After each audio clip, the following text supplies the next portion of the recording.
start on the first set of questions and see if we get done. I know we're not going to get through all of them, so what I'll likely do is cover the other set of questions on Thursday morning, and have, as long as everything works, have another recording for that as well. So if you want some of the later questions, we can you can watch the video from that I'll be putting out after this. Okay, so we have first and follow sets. Now, we have first sets on this question. This is the question from the midterm. Kind of a side note here for the midterms, although it's not as important on the final. It's not horrible to do this first, your first go at doing the first sets. Just kind of try to knock it out by intuition. So, what does first set mean? What is that saying? You guys remember? I know it's been a while. First terminal starts with can possibly start. Yeah. So it's the first of some non-terminal, and it's looking at what does it begin with? What is the first thing? If you have that non-terminal, what is the first thing that it could potentially put out? Do you remember why we do that? Yeah, for the predictive recursive descent parser, so that we can make a decision based on one token, off of a single token. We know, for example, if it's in the first set, then we already know what rule it is if you hit the first set for a given non-terminal. So the first sets let us do that. And when we're evaluating these, do we evaluate them looking at kind of the rule, kind of from the left-hand side, or do we look at where each instance of the non-terminal occurs? Yeah, the left side. So we're looking at the S, the D, the E, the F in this question. And then I've gone ahead and put at least the rules here to kind of help if you need a reminder. If you can't remember them, I would go back.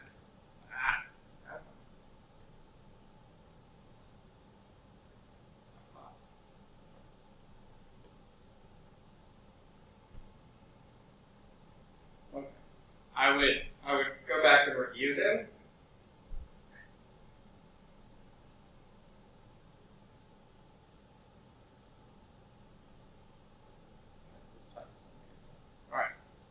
So that you can kind of remember. But basically,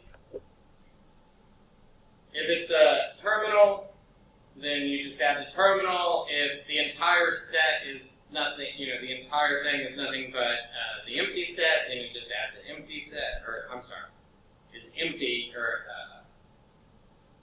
empty string, my bad. Then you add the empty string. This one basically is if the rule starts with something, then you add that minus epsilon. And then this one says if you have a bunch of non-terminals that can have empty strings or epsilon in them, then you keep going through them till you get to the one that doesn't. And you add, as you go, you add the first of each one of those. And then this one is basically if everything for the entire rule is epsilon, all of them, then you add epsilon to it. That's the only time you add epsilon. Because otherwise, it'll have some letter there. So that's the only case. All right. So just kind of, not necessarily looking at the rules, let's just start now. First, typically, you can start from the bottom. I like to start them from the bottom because the problems that we have in this class are typically designed for you to start from the top, and which means there may take a few more iterations. This can cut off an iteration or two on some of the questions. Not always, but it was helpful in this one, as I recall. So what should we do? We've got basically these two F's. So what should our set look like here? Yeah, exactly. F, and he added E. That's terrible. We'll just do that. Oh wait, no, I've got epsilon over here. We'll cheat. Perfect. think that covers F, right? That's the first character. You're not going any further. Epsilon, that's it. That's an entire string of epsilon, so we add epsilon. All right, now let's look at E. Definitely have a G there, don't we? And then what do we take from F? Yeah, first of F minus epsilon, so just F. And then E, right? Because there can be nothing for F, and so you go to E here. And then you can't, that's a terminal, we can't go any further. It's one of those is going to be at the start, You'll either have something after it or not, it doesn't matter. We're just worried about what is the first thing we'll run into looking at this, right? Okay, so we don't care about the order of if we choose the first key or the second? The first, what do you mean? Because if I was doing it from top to bottom, I would do F, E, then G, right? Within the first set. So it doesn't matter if it's the order here, it's a set. It's unordered. It doesn't matter. Just however you want, you end up running through it. We'll, when we're grading it, there's no check on the order. Sets are all good. All right. D. Epsilon. And then first of F minus epsilon. So we got F again, right? What else? First D, which can be, which isn't going to add anything for us. But if we keep looking at the D's, we have epsilon, so we keep going through to the end, right? And so we can actually add the D from the end of this to terminate it too, right? Because all those D's can be there. I think that's it. So this one. That's right. First. So first of S. Yeah, F and D, and it has epsilon in it, right? So we can go to this D as well, but that doesn't really change anything. And I think that's it, isn't it? Any questions? Coming back a little bit? You guys are doing very well. Very well, actually. All right, let's move on. So these rules are different than the rules we had on the last problem. That way, you didn't have to build. So if you messed up first sets for some reason, then you didn't lose points on both of them automatically, which would be a bummer. Okay. So for this one, you could start at top or bottom. It doesn't typically buy you much. What I am going to do is this little shorthand that I like to do on these to help me remember so that we kind of really only have to look at the rules once. So on this follow of S,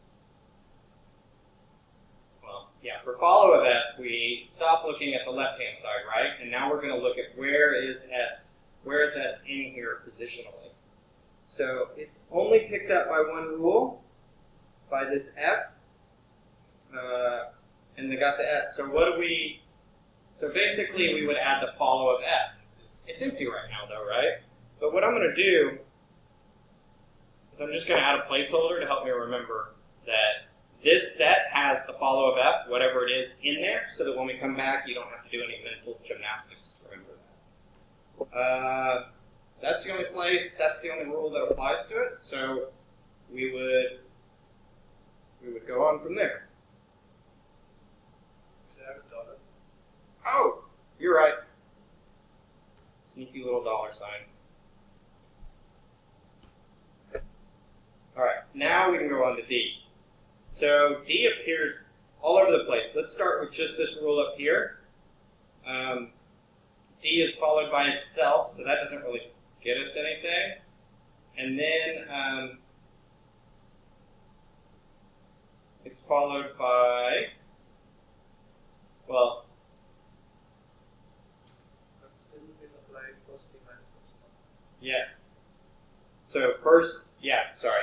So D is followed by itself, so we look at first of D.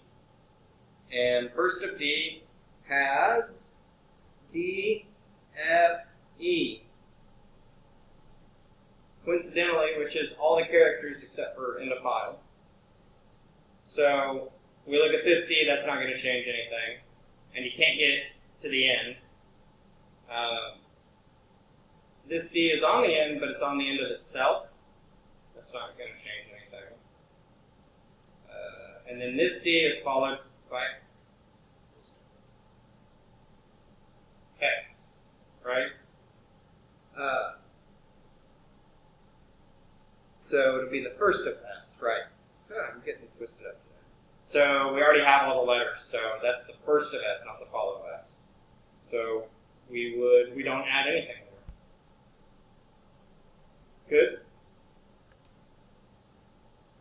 Alright, now let's look at E. Let's start with this one. So we're definitely adding the follow of S, because it appears on the end. So I'm going to do the same thing I did with the other one. Follow of S. And then E, we're going to add, E is followed by small e there. And then E is following itself, which doesn't do us anything. So at this point, that's all we got, right?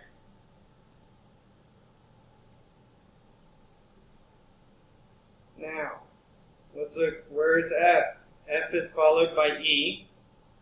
So we add the first of E.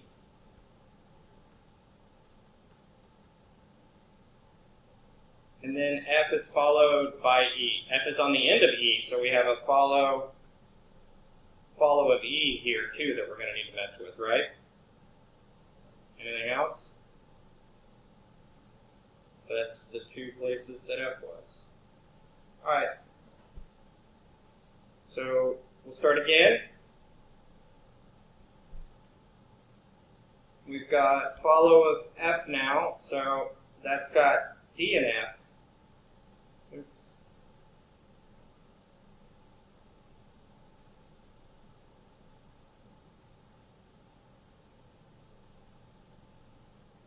That guy's not going to change, is he? We don't have any follows in there. We only added first. First set. The first sets are set. There's nothing that's going to change about a first set, so there's really nothing that's going to change there. Should we have follow E in follow plus D F and follow? Just because, go ahead and add it from down there? Yeah. Or just because it's already there? Because we are adding follow from the first equation. We have follow as Yeah. You can. It's going to get picked up as we iterate through. Either way you wanted to think about it.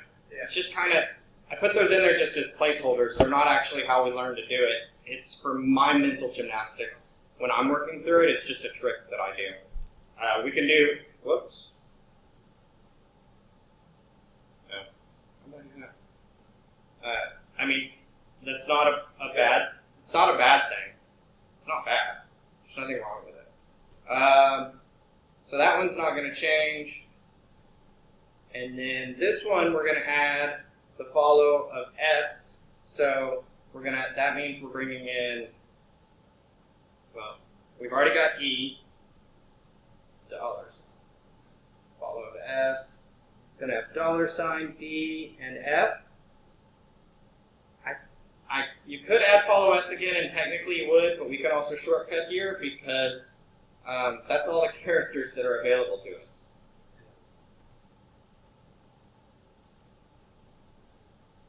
And then follow of E, basically the same thing's going to happen. We're going to add $,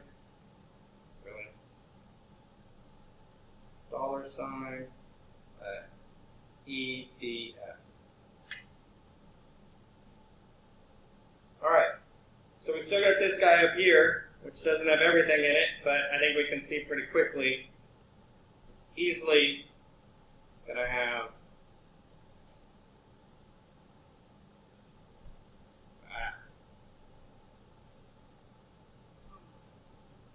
going to have the $, still, the follow of F down there, so we could add the missing E. The follow of E isn't going to add anything. We're done. So the most common thing that people missed on here is they didn't go through this last iteration and get all this other stuff into the follow of S. That was probably the biggest mistake that people made that I saw the most common. How many points were lost? On the question, the way I graded this one, which I didn't love, but it was, you get partway through, we weren't using the new system, that web system yet, so I had no way to really go back and change it. Once I kind of figured out, it was pretty harsh. But basically, you got 5 points for each one of those that you got right. So if you got something wrong in the set, then you lost 5 points. Yeah. So it was pretty abrupt, but it was really hard to figure out a way to grade it otherwise. So that, I mean, there's so much variation in all the decisions that everybody can make. But yeah, that one was graded. If you missed one letter or two letter or whatever, then you missed it. Then you missed that one. So like on this one, a lot of people lost 5 points because they wouldn't have this set. They wouldn't have had to follow this right. Even if some of the iterations are correct, one would do all the marks. Well, yeah, you lose the 5 on that one. I'll revisit that now that we're using the new system. I may, if I end up grading these, grade them slightly different, but it's also likely the graders will grade them, which typically we give them, pretty close. We want them being pretty close to robots when they're grading stuff. So I have to create the rubric so that it could build something like that in, and I'm not sure how we'd necessarily do that. So double check. There are a lot of calculations involved, so it is highly likely that we make mistakes. Yeah. Actually, what I can probably do on this one is probably break it down by letter. Yeah. Now, but that was not really doable. I mean, the math, there would have been a lot of math involved in that because it would have been sub-points, basically, for each one. It didn't work out very clean. So, but there might be something like that we can do on this one that make it a little more granular. And make it,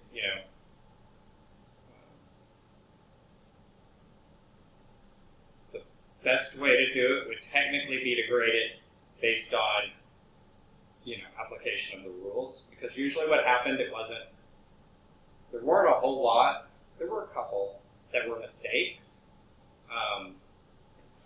Most of them were missing a rule, missing something that had more value than just a trivial mistake. Some kind of systemic issue, and really and truly, if you think about it, making sure that you make that final pass through this you should get quite a few points taken off of that. That's something that I said in here, that I know he said multiple times in the lecture, make sure you go through until nothing changes. And plus, on the final, you should have time to hopefully double check some of this stuff too, which will make it. But yeah, using that new web system is nice, and we can do a lot more things that weren't quite as feasible before, or just grossly time consuming. I mean, there's 230 exams to grade, 220 now. So that's a lot. That's a lot of grading to get through. But now that we kind of paralyzed it, and we have the graders doing some of it, I mean, it's been just a week, and probably have 50% of them graded already. 50% of the midterms graded. All my stuff's graded, and if we're lucky, it'll be sometime this week. But it goes so much faster. I mean, it took me 3 hours just to sort all the exams for the first exam. There was a good chance of making a mistake in this exam. On midterm 3. Midterm 3 was hard. Yeah. I'll give you that. And we did. There's nothing wrong with making it hard. I mean, but it was definitely. What did I told him. He was in just a, mischievous mood or whatever when he made that exam. Just kind of a tricky mood, because there were some hard questions on there for sure. Yeah. Okay. I wondered how this was going to display.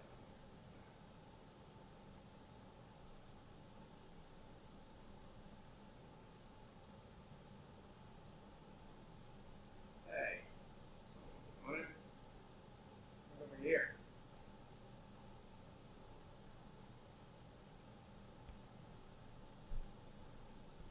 I tried to put a shell here. I didn't really double check it, but it was just to kind of help me not have to type quite as much as we were going through it. Okay, so this problem we're supposed to build the parser for S.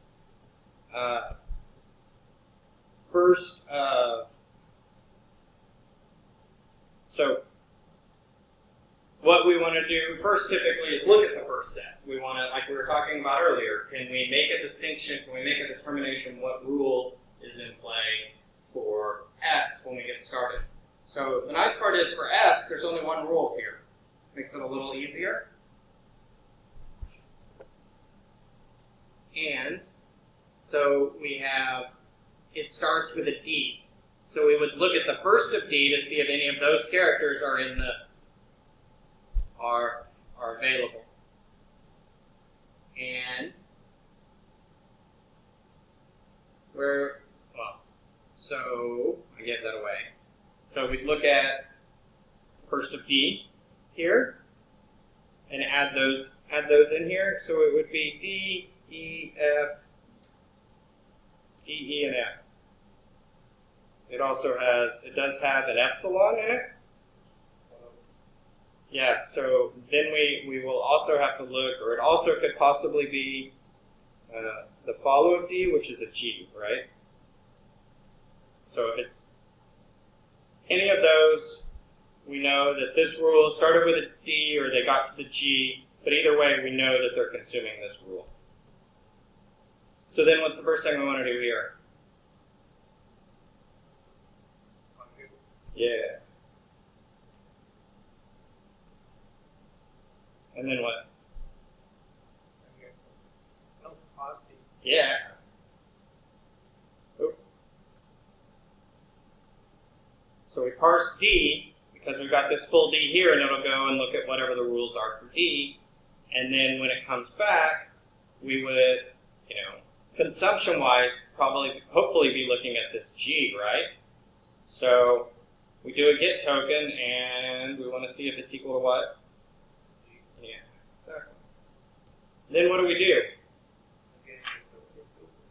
Yeah, so in the way I set this up, which is more kind of like a positive logic way to look at it, we don't actually do anything here. We just want to follow through the logic. So this isn't necessarily consistent with how you did the slides, but this is a logic thing. This is how do we go through this by looking at one token at a time. So I would just put continue there. And then we look at the next token, which should be,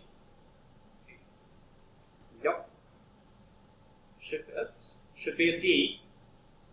And then we want to continue again. If it's not a D, we throw a syntax error.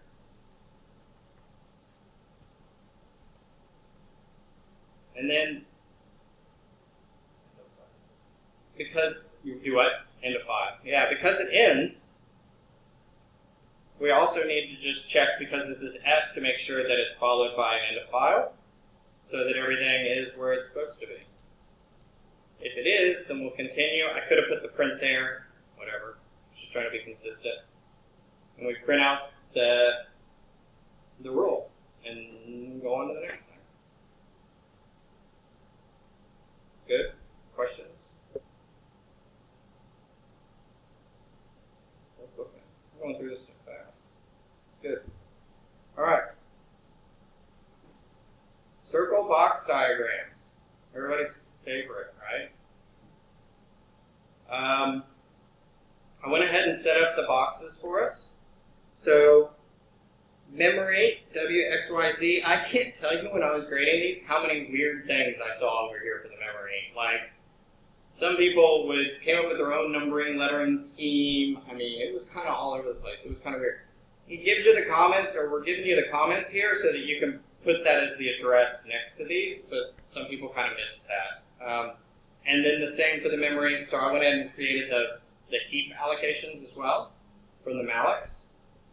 And we'll just start at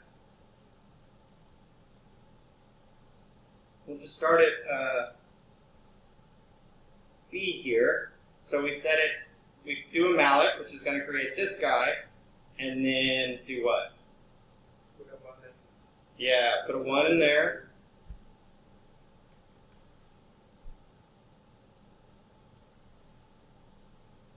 it's not going to cooperate. That's close enough.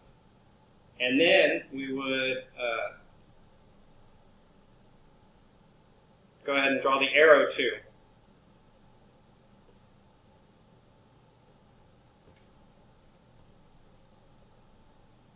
And then we look at D, so down here, and it's going to be set to what? 2? Exactly. Let's just see if we can do this. Yeah, it's okay, 2-ish.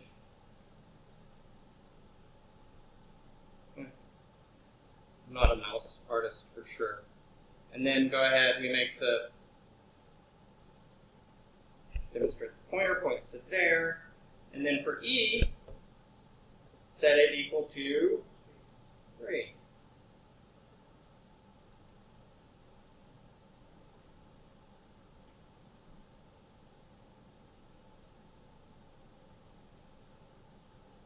Okay. Now we get into the fun stuff. Star B. Where is star B on this? Yeah. Is it this? It's this guy? So I might draw it on there. He was sad. Adam was sad that he didn't have aliases on this test. So that to me says, from a test-taking perspective, you can think that there might be an aliases question on the final. Wouldn't surprise me. So you may want to go back and revisit that if there's anything not clear about it. But basically, it's just finding all the aliases, finding where all these star and stars. Like usually, it's finding one set of aliases or something for a single value. It's not a big deal, but something just if you don't remember what that meant, it'd be good to look at. And then so star B, so this value here is going to be equal to what? Y. Yeah, so when I graded this, I took either Y was a valid answer or whatever strange address people put down here, or ampersand D would be a fine address too. They're equal in the same thing. And then, don't forget,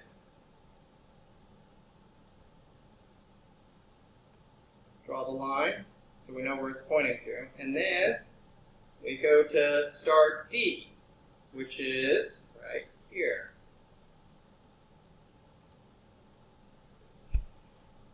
What do we make star D equal to? 3. Yeah.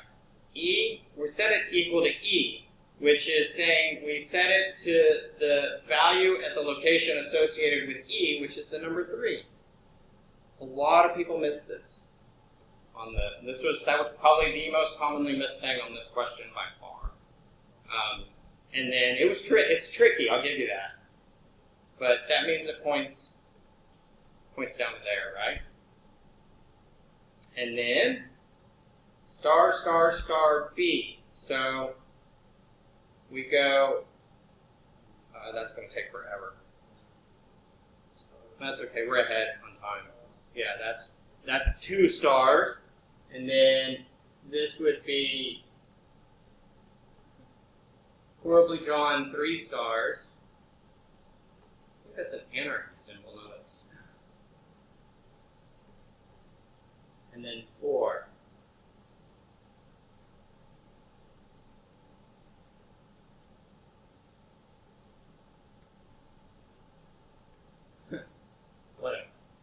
Whatever. 4 star-looking things. So we put the value of B.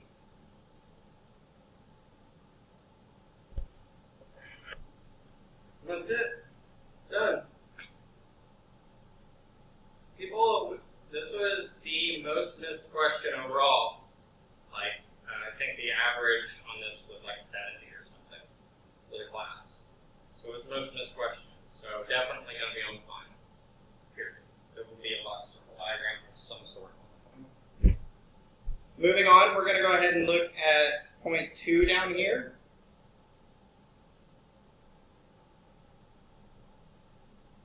So when I graded this, I didn't worry about what had happened on the first part. Since we had a clean delta here where it, these upcoming changes were unrelated to what had already happened, I didn't I didn't worry about it. We do need to go ahead and configure, well, we even set E, so I'm not even worried about what E was pointing to in the last one. So when I graded this, I only looked at what happened on this question, which could have gone either way. I thought that was more fair. We were more worried about these questions versus if you didn't get something on the last one, was how I looked at it. I think Adam might have graded it differently, but fortunately for you guys, he didn't. And the grades were a lot better on this one, actually. So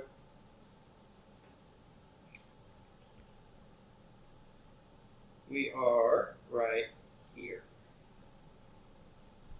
So what do we set E equal to? Yeah.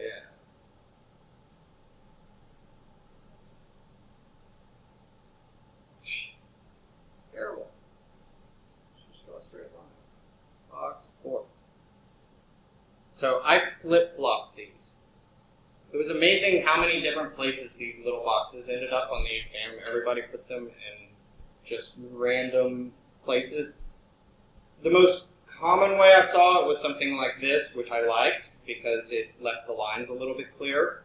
But having 4 or 5 down at the bottom was another good way to do it, and actually how I was going to do this at first, and how I did it last night actually for that class. But the either one of those were fine, but I'm literally got boxes like all over the page on some exams. It was kind of crazy. All right, so we got 4. Here's 5. So set it to 5.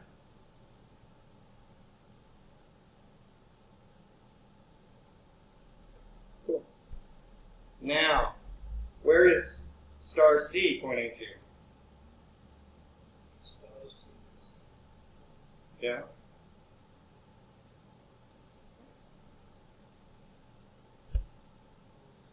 Yeah, and so it's got the value of ampersand E, which could be Z.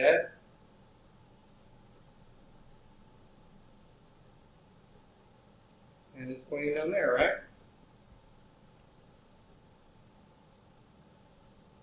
And then, now star E, which is going to be this guy, right?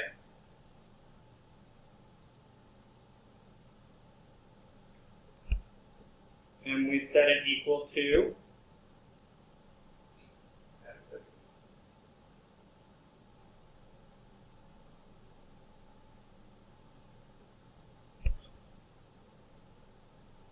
pretty good.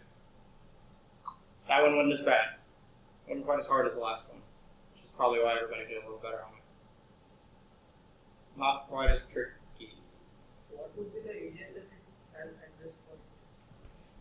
Well, let's look at that. So you've got star, so some of the trickiness will come from star C. Star C. Yeah. Star C is right there.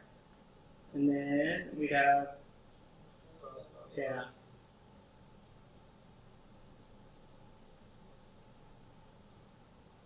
So just with these letters on here, that would be some of the aliases. Now, if we go back and we're looking at here, you've also got,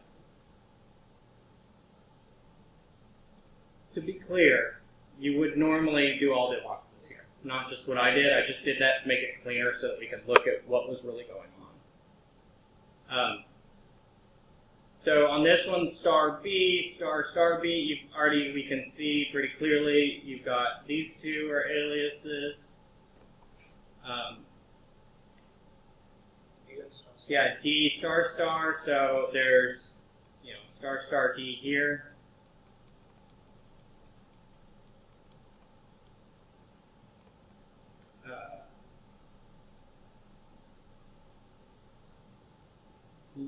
You won't have to do all of them. Just probably do one or something. 1 or 2.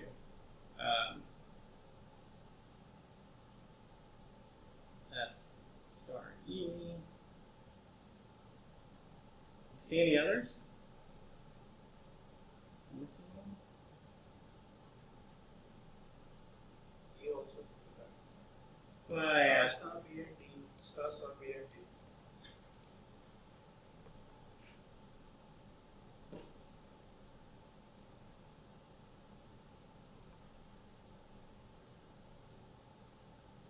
Oh, just D. Is that considered an alias too? Star, B, and D. Yeah. Yeah, because they're both the equivalent of that.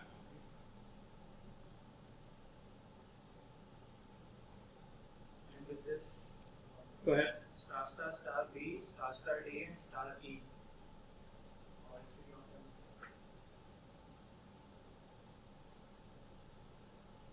Yeah.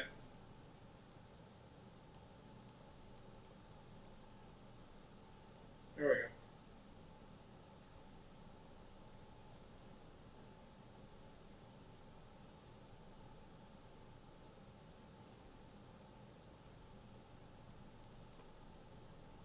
That's E and star C there. All right. Moving on.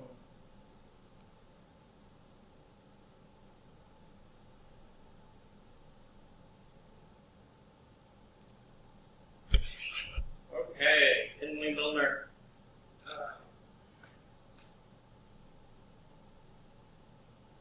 Just kind of try to go line by line, element by element, and see what you can figure out. One of the first things that does jump out at me just looking at it is that we have the plus here, so we know that all of these types, whatever is here and whatever is here, are going to be the same, right? So we kind of break the rules a tiny bit here. I mean, that's obviously an int. So we kind of know that whatever's coming out of f has to be an int of some sort.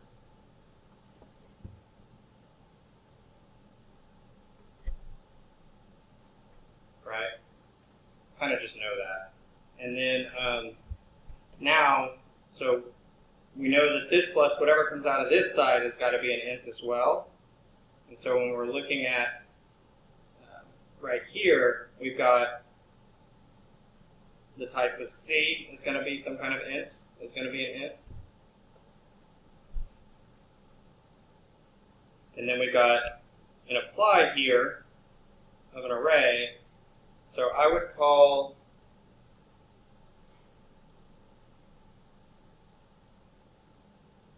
that T1 just to kind of hold it as a place reference. So T1, doesn't have a specific thing. We'll get to that in a second. But what we do know is that it takes in a type of A.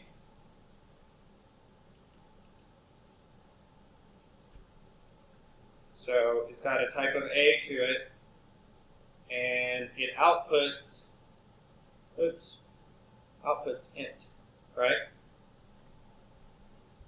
From this relationship of the chain, right? So, sorry. The TF should be. T1 is the name. Yeah. That's not what I meant to do. I meant to put it here.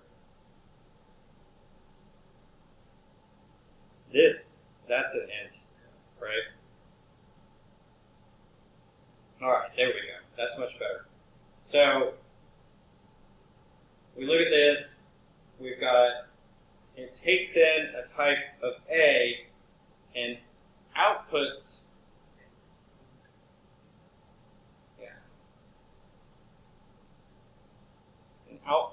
int. So, T1 is going to be getting wrapped around the axle. All right. So it's going to take in a type of A, and then it's going to output int, right?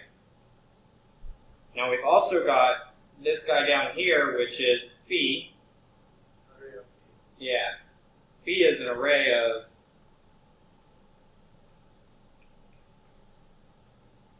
int, right? No. array of T1. Sorry.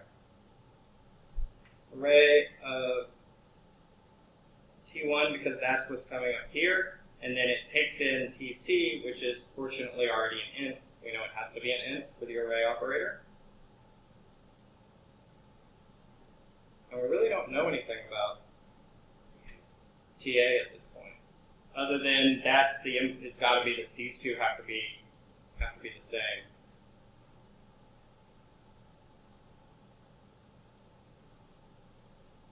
Yeah, so TB is an array of T1 or TA. The midterm tree, nothing was getting resolved except that first parameter. Yeah. Well, but there was an we'll look at it here in a second. There was an enforcement thing, right? So we had to, some of the things had to be the same, but that's all we knew about them, was that they had to be the same. Speaking of, we'll go ahead and look at this one. We still got time left. Yeah. So, in this one, we know that there's some type that's coming out of here that's TF, that I designated as TF, and then we've got TA, B, and C. We go ahead and look down a level, and this is returning some kind of array. Yep. So we do, where am I? So type of B is going to be, take the input of type of C, and it's going to output an array of TF, right?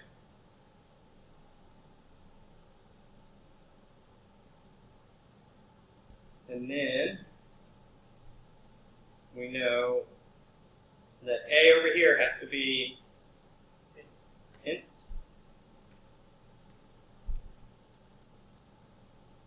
And what do we know anything about TC?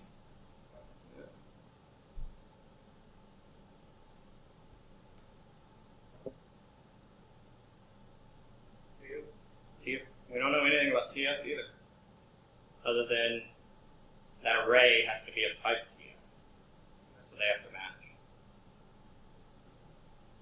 Question? Let's see if I got it. Yep.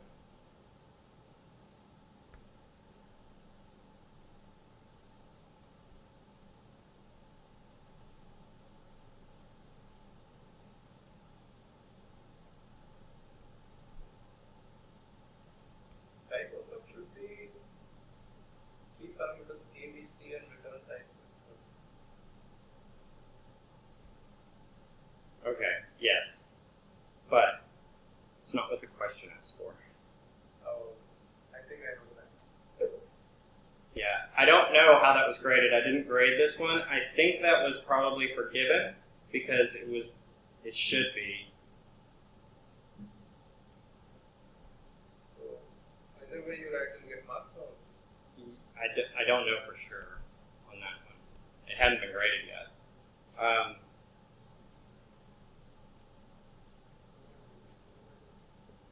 But I'm pretty sure it said return type.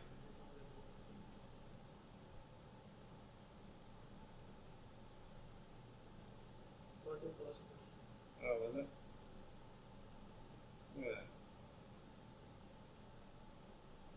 Yeah, see, type that F returns. Oh. So yeah, my answer, you're right. My answer should have, technically my answer should be T, int TC array of TF, and then TC. That's not what I wanted to put.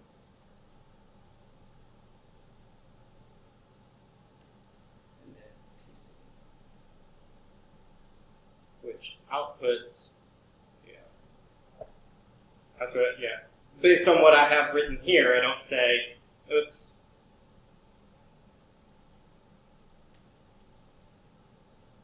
But the question was asking for the return type.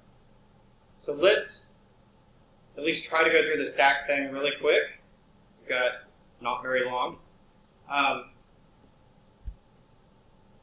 So if we come into main, we've got a parameter x. So x is a parameter. And it's equal to no at that point. And then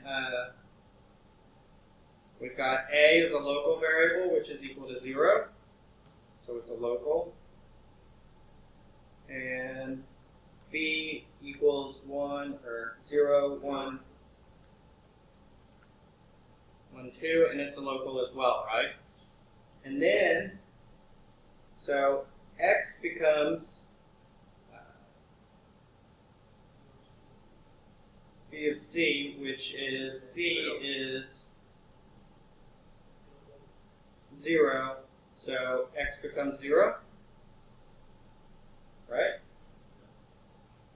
How does that feel right? And then C is equal to 10. So that's the global up here is now 10.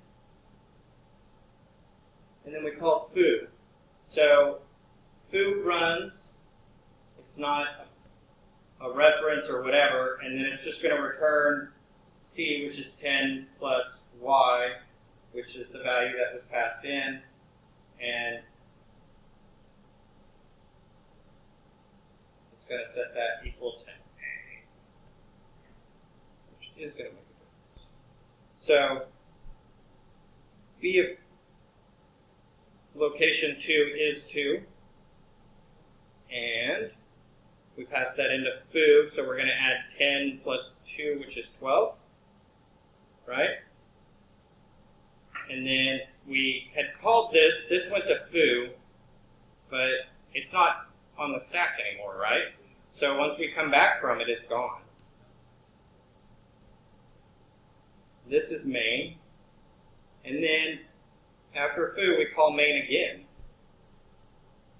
This time the parameter passed in is X, and it equals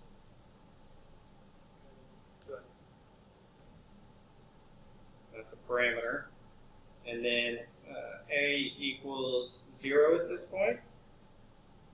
It's a local. And B equals 0, 1, 2. And it's a local. And then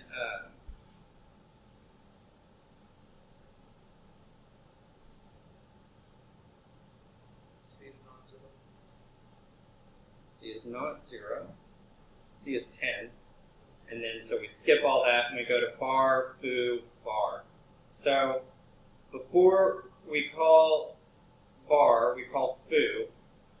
We pass in B of A, which is 0. So we add 0 to 10, which we get. So we get 10 is returned back from foo. So we have foo for a minute, not food, and it returns back 10. So looking at the values passed into bar, we have C equals 10 because that's what's passed in, and that's a parameter. This is bar. And then we have, yeah, and then we have A, which is equal to start question mark, which is a local, and then we set it equal to foo C. So what? This is the global value of C, right? Which is currently 10, and then we add 10 plus 10 in here, so we get 20s returned back. But it does do this foo. Foo gets called again, does whatever it's going to do, but it actually gets deleted from the stack as well, and we end up with 20. So the final answer looks something like that. Initially, I kind of messed up, then I made this again. A lot of people did that and then marked through it or did whatever and then made me a pretty box to grade, which was much nicer.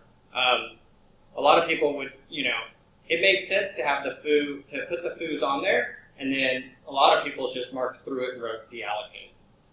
Whatever. It all worked. Just try to convey, okay, the nice people actually then said, okay, here's what the final stack looks like, and wrote it somewhere else. Made it easier to grade, but it wasn't that bad to grade, actually. Not the way I ended up doing the rubric and everything. Wow, I made it through all that.